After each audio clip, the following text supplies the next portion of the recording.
Instructions for small group Zoom via an Apple device. Prior to logging in to Zoom, you'll want to download the app. Once it's downloaded, you'll click on the app on your Apple device and log in using the email address and password that Hope Lutheran Church has provided you. If you are needing that information again, please reach out to the confirmation team and we can send you that information. Go ahead and log in to Zoom using your email address.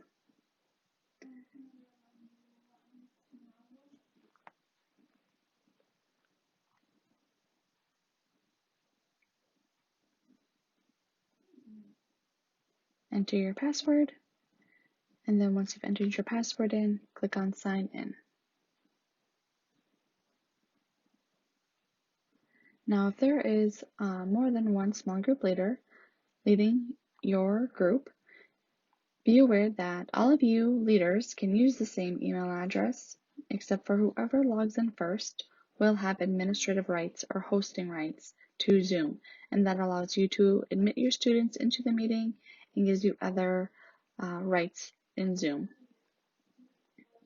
Once you log in, you're going to go to the bottom icon where it says Meetings and click on that icon. This will show you the reoccurring meetings. You share your reoccurring meeting with another small group leader that shares your same login information. They'll just be on opposite weeks that you're on. Once you highlight your meeting, you're going to click on Start. This will start the meeting and allow all your students to sit in the waiting room. Once your students are in the waiting room and you officially want to begin, you can go to Participants and go into Waiting Room and then click on Admit. Again, go to Participants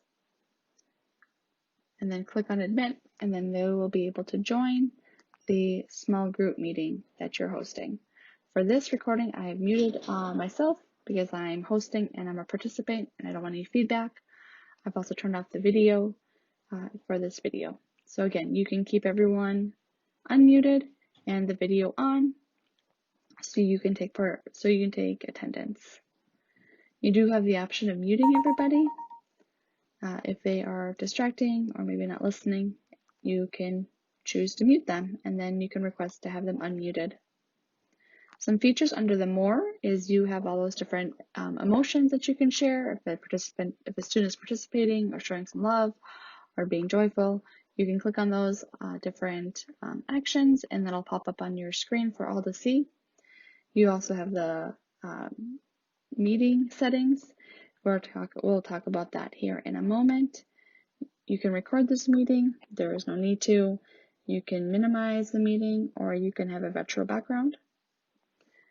When using an Apple device, if you slide over to the left or right, different windows will pop up depending on the view that you have for your Apple device. Next, we're going to talk about sharing information. If you need to share something during your small group, you can. It'll be a screen, a photo, an app from your iCloud, a website, or a bookmark. Usually that's not needed. I would encourage you to turn off the sharing under the meeting settings that we'll talk about here in a moment, so students can't share anything that is not appropriate. So here's all the different meeting settings. On the top under Allow Participants to, it says Share Screen. I have turned that feature off, so then again, participants cannot share, but I am allowing them to rename themselves or unmute themselves. You will need to know their names if you are taking attendance, so I would keep that feature on. And then here's just the different options you have. Next, we're going to end this meeting. We're going to end meeting for all once your meeting is done. Once your small group conversations all over with, and then you want to ensure that you log out. So go to Settings, and then on the bottom it says Sign Out. And the reason you want to sign out is to allow the small group leader for the following week to use Zoom. Again, you'll want to ensure that you record your attendance through the app. If you are unsure on how to record attendance through the attendance app, please reach out to the middle school team and we would love to help you. I pray this tutorial was a blessing and helpful. Again, if you have any questions, please reach out to the middle school team.